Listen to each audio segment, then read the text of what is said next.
Hello সবাইকে। আজ আপনাদেরকে শোনাবো ২০২৪ সালে মুক্তি পাওয়া থ্রিলার মুভি যার নাম 'গ্রাফটেড'।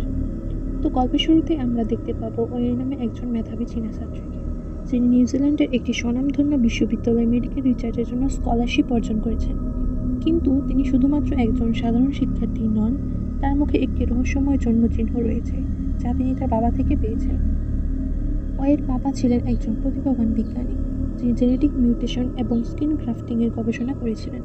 কিন্তু একদিন তার গবেষণাগারে একটি ভয়াবহ দুর্ঘটনা ঘটে, যার ফলে তিনি মৃত্যুবরণ করেন।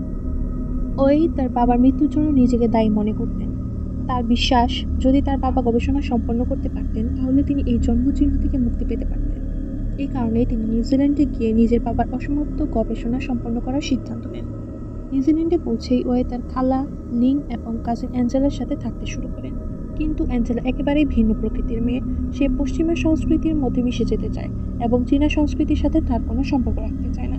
অ্যাঞ্জেলা মনে করেন ওয়ের মতো শান্ত, অন্তর্মুখী মেয়ে সমাজে টিকে থাকতে পারবে না। সে ওয়েকে বিভিন্নভাবে অপমান করে এবং তাকে লজ্জিত করার চেষ্টা চালিয়ে যায়।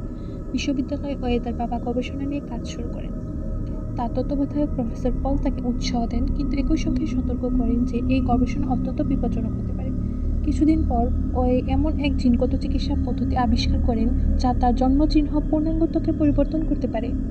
এটি এমন একটি চিকিৎসা যা মানব ইতিহাসে প্রথমবারের মতো সম্ভব হতে চলেছে। কিন্তু একদিন তিনি নিজের শরীরে এই পরীক্ষা চালানোর সিদ্ধান্ত নেন এবং সেখান থেকেই সব ভয়াবহ ঘটনা শুরু হয়। প্রথম দিকে ওয়ে দেখেন যে তার জন্মচিহ্ন সত্যিই দূর হয়ে গেছে, কিন্তু তার ত্বক পুরোপুরি স্বাভাবিক মানুষের মতো হয়ে গেছে। তিনি আনন্দিত হন, কারণ প্রথমবারের মতো তিনি নিজেকে আত্মবিশ্বাস এবং সমাজের মধ্যে গ্রহণযোগ্য মনে করেন। কিন্তু কয়েকদিনের মধ্যে তিনি উপলব্ধি করতে পারেন যে কিছু অস্বাভাবিক ঘটনা ঘটছে। তার মানসিক অবস্থা পরিবর্তন হতে থাকে এবং সে হঠাৎ করে অপ্রত্যাশিত রাগ অনুভব করে। হিংস্র চিন্তাগুলি মনের মধ্যে আসে এবং কখনো কখনো অন্যকে ক্ষতি করার ইচ্ছাও জাগ্রত হয়। তার ত্বক ক্রমশই পরিবর্তন হতে শুরু করে। সে যখন আয়নার সামনে গিয়ে দাঁড়ায়, তখন দেখে তার ত্বক কখনো কখনো অপরিচিত মনে হয়, যেন এটি তার নিজের নয়। তার চারপাশের মানুষ রহস্যজনকভাবে অদৃশ্য হতে থাকে।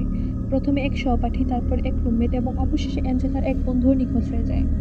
ওই ধীরে ধীরে বুঝতে পারে যে তার শুধু ত্বক নয়, বরং তার সম্পূর্ণ ব্যক্তিত্বেই পরিবর্তন হচ্ছে। ওয়ে একটি তদন্ত শুরু করে এবং আবিষ্কার করে যে তার বাবা গবেষণা করতে গিয়ে মানুষের ত্বকে কোষের স্মৃতি এবং প্রবৃত্তি সংরক্ষণ থাকতে পারে এমন একটি ত্বক আবিষ্কার করেছিলেন। এর মানে, যদি কারো ত্বক অন্য কারো শরীরে প্রতিস্থাপন করা হয়, তাহলে সেই ত্বক শুধু শারীরিক গঠন নয়, পূর্ণ ব্যক্তিত্বকে কিছু মানসিক বৈশিষ্ট্য আনতে পারে। ওই নতুন ত্বক তার নিজস্ব নয়, এটি তার বাবার একটি ব্যর্থ পরীক্ষার অংশ, যেখানে একজন সিরিয়াল কিলারের কোষ ব্যবহার করা হয়েছিল। অর্থাৎ ওই অজান্তে একজন অপরাধী প্রকৃতি এবং অনুভূতিগুলো গ্রহণ করেছে। এখন তার সামনে দুটি পথ। সে কি তার নতুন ত্বক থেকে মুক্তি পেতে পারবে, নাকি এটি তাকে পুরোপুরি গ্রাস করবে? দুই হচ্ছে, সে কি তার মানবতাকে রক্ষা করতে পারবে, নাকি সে সত্যিই একজন হত্যাকারীতে পরিণত হবে? ওই যখন বুঝতে পারে যে নিজের অস্তিত্ব রক্ষার জন্য তাকে কিছু অসাধারণ পদক্ষেপ নিতে হবে, তখন পরিস্থিতি আরও জটিল এবং আতঙ্কজনক হয়ে ওঠে। অ্যাঞ্জেলা সত্য উদ্ঘাটন করে এবং ওয়েকে থামাতে উদ্দীপিত হয়, কিন্তু ওয়ে তখন সম্পূর্ণরূপে রূপান্তরিত হয়ে গেছে। তার মস্তিষ্কে এখন সেই পুরনো সাইকোপ্যাথ সিরিয়াল কিলারের প্রবণতা পুনঃপ্রকাশিত হয়েছে। এক মহাসংঘর্ষের মধ্যে ওয়ে অনুধাবন করে যে তাকে থামানোর একমাত্র উপায় হলো তার নতুন পরিচয়কে সম্পূর্ণরূপে বিনাশ করা। সে নিজের উপর একটি ভয়ঙ্কর সিদ্ধান্ত নেয়, নিষ্ঠুর অস্ত্রোপচার ব্যবহার করে নিজের নতুন ত্বক ছিঁড়ে ফেলে। চলচ্চিত্রের শেষ দৃশ্যে রক্তাক্ত অবস্থায় ওয়ে আনমনজ্ঞভাবে আয়নার সামনে দাঁড়িয়ে থাকে। তার পুরনো জন্ম পরিচয় পুনরায় ফিরে এসেছে, কিন্তু তার চোখে এমন দুটি সত্তার সংঘর্ষ দেখা যায়, একদিকে তার নিজের সত্তা আর অন্যদিকে একটি ভয়ঙ্কর হত্যাকারীর ছায়া। তো মুভি শেষে শেষ প্রশ্ন একটি থেকে যায়, সে কি সত্যিই মুক্তি পেল, নাকি এই অভিশাপ চিরকালের জন্য তার মধ্যে আসন গেড়ে